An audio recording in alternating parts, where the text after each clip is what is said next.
พลอยไปตักน้ำเป็นแบบง่ายๆพี่น้องสีลอยๆอ่ะ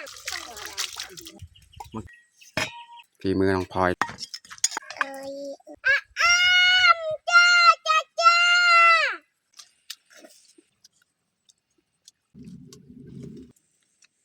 อย่าลืมกดไลค์กดแชร์และกดติดตามเด้อพี่น้อง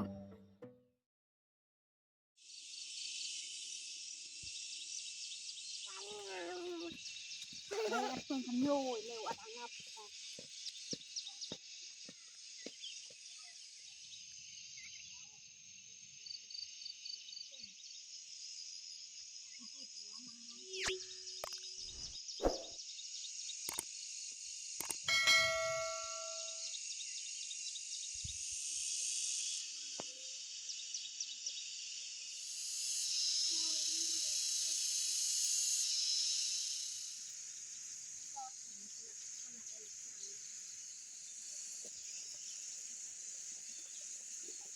ครับสบายดีและกาสวัสดีเบิร์ดสู่ครูสู่คนเนาะยินดีตอนรับเขาสู่ซองบาวยึง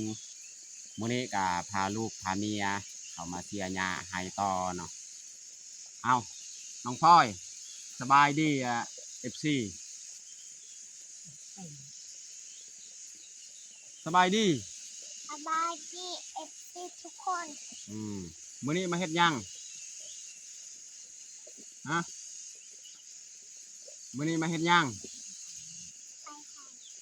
มาเสียหญ้าให้ก็คือมื้อนี้นี่เฮาพาลูกพาเมียมาเสียหญ้าให้แหละเอาน้องมุกดาทักทายสบายดี FC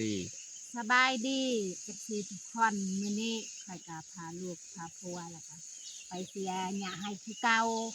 เพราะว่าหญ้าให้ของเฮาก็ยังบ่ทันได้สำเร็จเราก็ต้องไปให้ตลอดแม่นเพราะว่าให้ของเฮานี่บ่ทันสำเร็จเพราะเฮาเป็นอาชีพชาวไร่ชาวสวนก็ต้องได้เข้าไร่เข้าสวนตลอดเนาะโอเคบ่อะไรห่างบ่ได้ทุกคนติดตามเบิ่งติดตามชมเนาะการเคลื่อนไหวของเฮาหรือว่าชีวิตประจำวันของเฮาก็มีแต่เข้าไร่เข้าสวนแหละประมาณนั้นแหละมีแต่ทุกคนติดตามเบิ่งติดตามชมแบบยาวๆเลยมื้อนี้ก็เฮามานี่แดดเลยฮอดไร่นี่แดดแห้งแล้วถ้าว่าเฮาเอาน้องแพงน้องพลอยมาให้นี่โดนอีกใส่เวลาการย่างนี่ก็โดนนี่พี่น้องเบิ่ง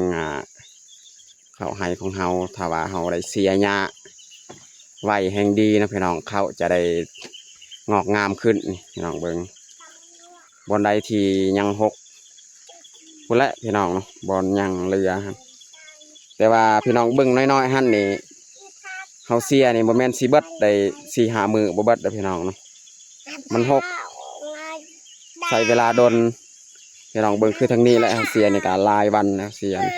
กว่าสิได้ส่ำนี้เนาะบ่เอาสิไปกล้าสิมาทาง แต่ตอนนี้เฮาก็สิเตรียมออกไปเสียหญ้าเลยให้น้องพลอยอยู่เที่ยงนั่นแหละเฝ้าเที่ยงน้องพลอยให้น้องพลอยนี่เฝ้าอยู่เที่ยงนั่นแหละนั่งเล่นอยู่เที่ยงนี่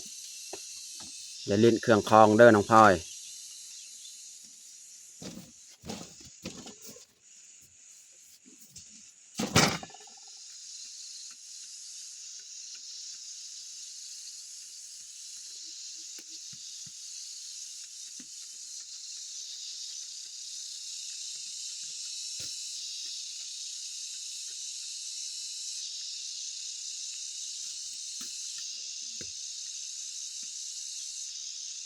เขาให้ของเฮานี่ถ้าว่าท่านเฮาเฮ็ดหญ้าอันนี้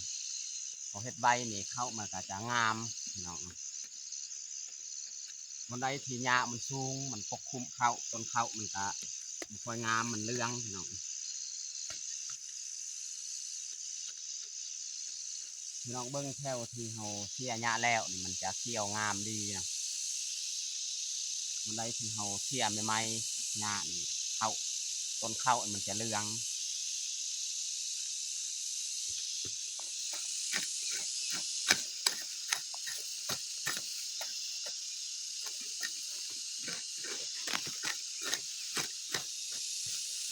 พี่น้องเบิ้งบอลเขาเสียใหม่ๆนี่ มันจะเหลืองถ้าว่าบัดด้นนี่คือแถวลุมหั่นพี่น้องนี่มันก็เริ่มขึ้นเขียวๆนี่ทั้งลุ่มตัวด้นนี่มันก็เขียวแล้วเราก็ต้องฮีบเสียหญ้าให้มันไวที่สุดเนาะเท่าที่สามารถเท่าเสียได้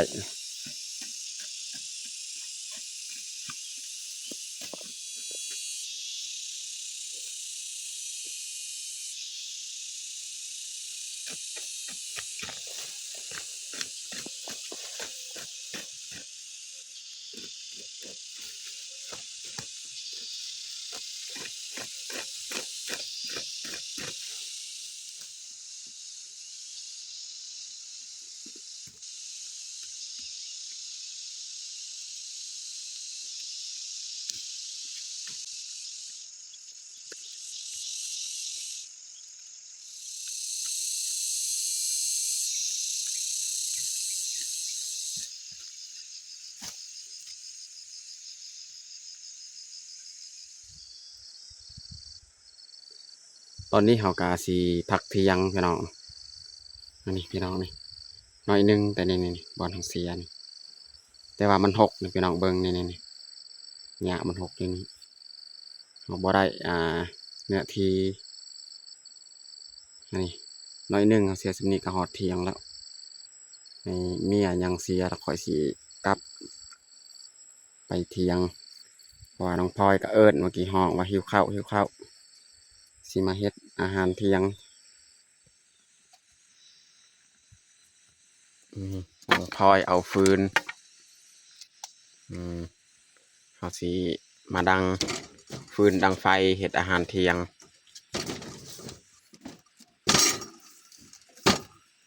นอนน้องพลอยเมื่อยบ่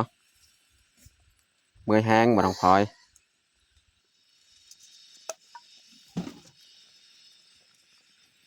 น้อยก็สิหาเก็บยอดมะอึแถวหลังเทียง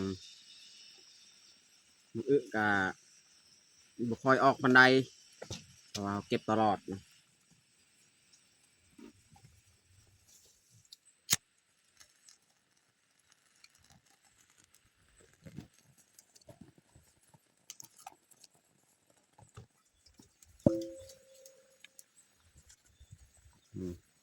น้องพลอยไปแล้วสิไปหาเก็บพืชผักพี่น้อง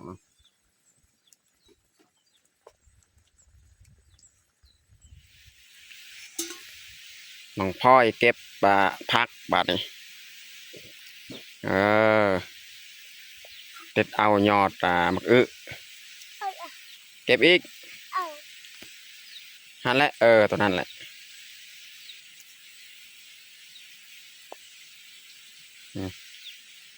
ยอดมะอึอยู่หลังเทียงนะ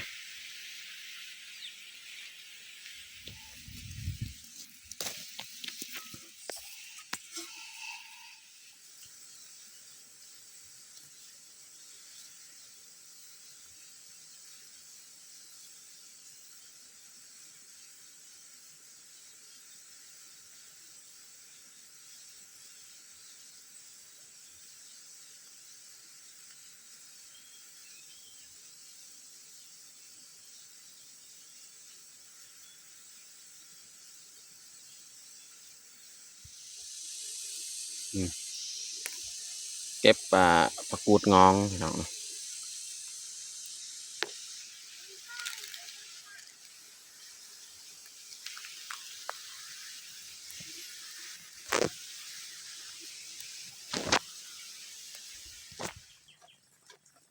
ไปน้องพลอยไปล้างไปบวงลำเกียงเจอตะกร้าที่เลยก็เทกันแล้วล้างพักน้องพลอยใส่หั่นเลยเอาตัวนี้อีกใส่หั่นเลยบัด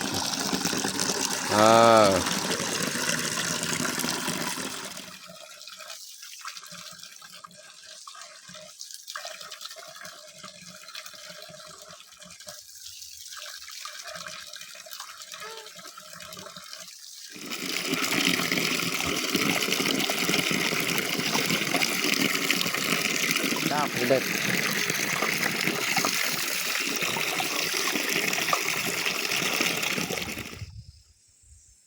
อนนี้ก็เรียบร้อยเนาะพาน้องพลอยไปล้างพืชผักเขาสิเริ่มเฮ็ดอาหารเลยพี่น้องเนาะ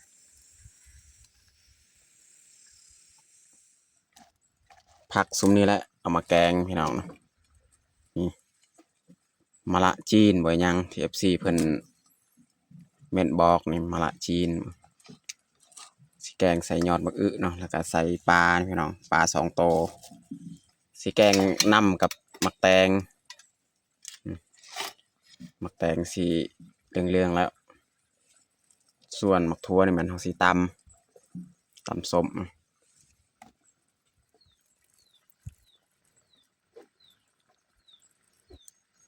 น้องพลอยไปตักน้ำ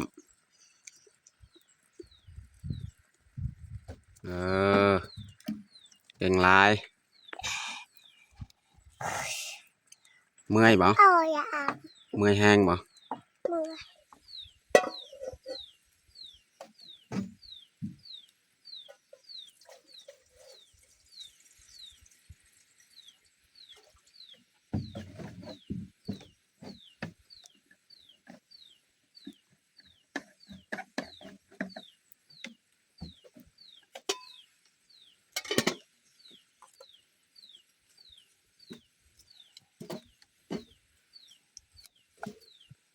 ช้ำ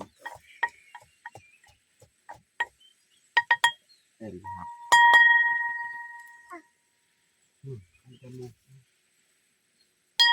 เล่เลยมาตาเต็งนี่ เราจะตำพริกกระเทียม พริกกระเทียมพริกนี่ มะแคน กระเทียมโบโบ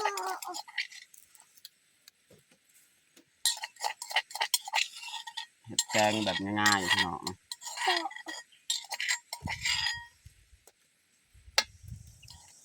ใส่ปลาแห้งของเราเลยพี่น้องเนาะ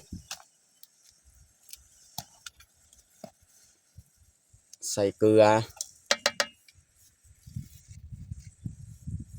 ใส่ผงนัว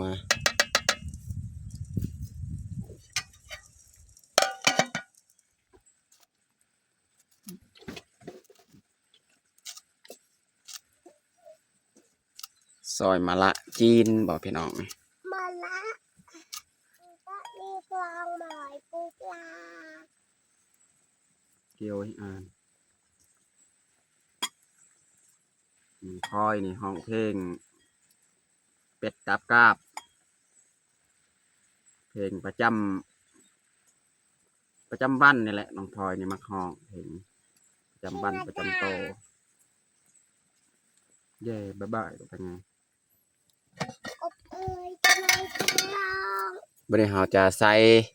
หั่นหมักแตงมะละจีนนี่ มาละกินบะโบ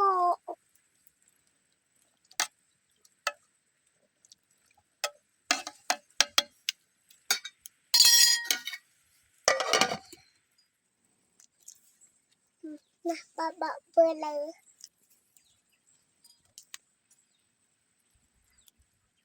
ไงออกลูกข้างหลังโอ้แมงจีนูนแมงจีนูนแมงจีนูนที่ต้นบักเขียบต้นบักเขียบต้นบักเขียบกี่ดี นี่พี่น้องแกงของเฮากะสุกเรียบร้อยแล้วพี่น้องเนาะ เรียบร้อยจำมาอีอ่ะ อ่าสุดท้ายนี่ใส่หอมบัว อีอ่ะอ่ะ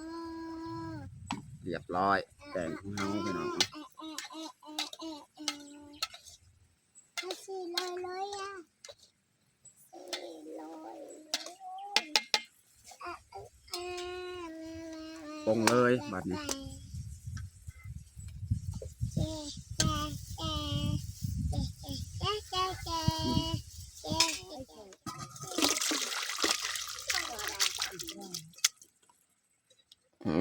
แกงของเฮาพี่น้อง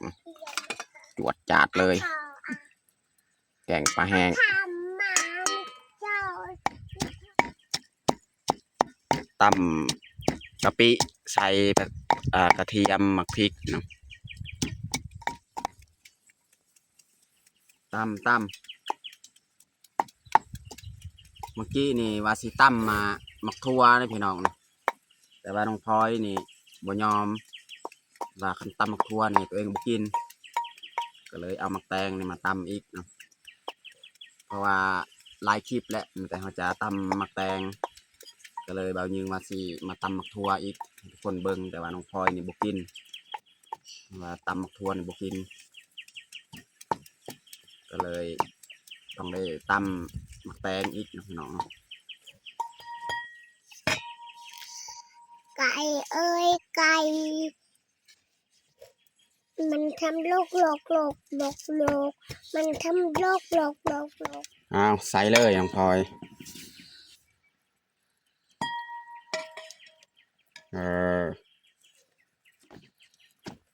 ฝีมือน้องพลอยนี่ตำมักแตง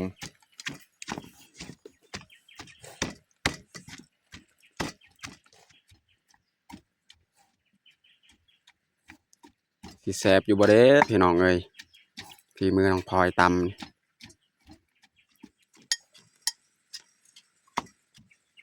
มื้อนี้เขาสิใส่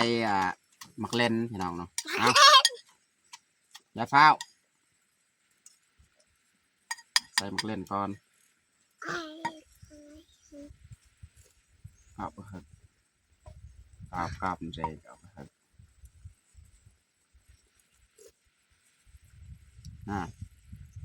แซ่บบ่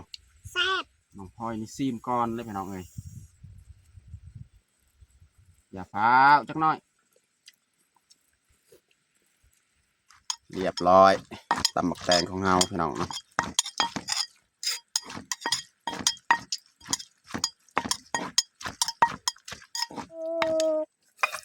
เอ้ยเอ้ยเอ้ย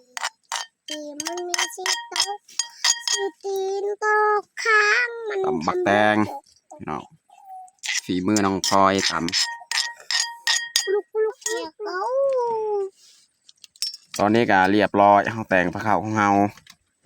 แกงปลาแห้งใส่มักแตงใส่มะละจีนเนาะผสมผสานเนี่ยใส่ยอดมะอึแล้วก็ตำมักแตง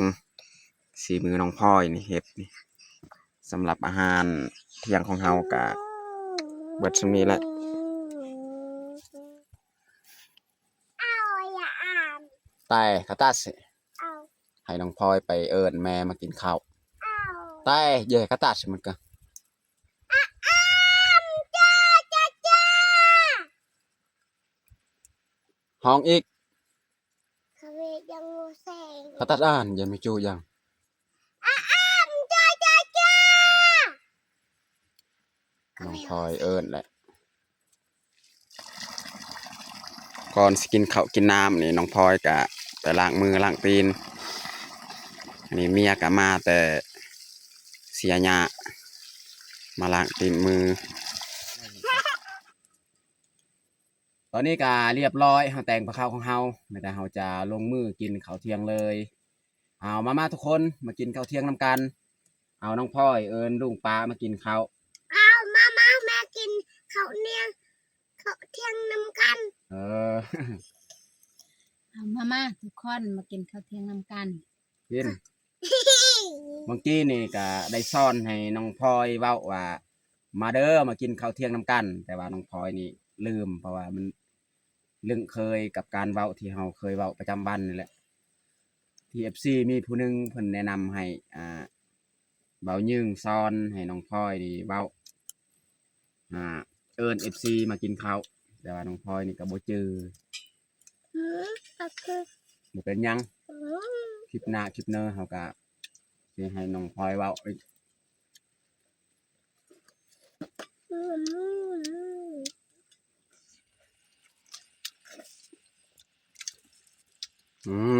น้องพลอยเฮ็ดนั่งดีๆน้องพลอยนั่งคือแม่นั่งนั่งงามๆ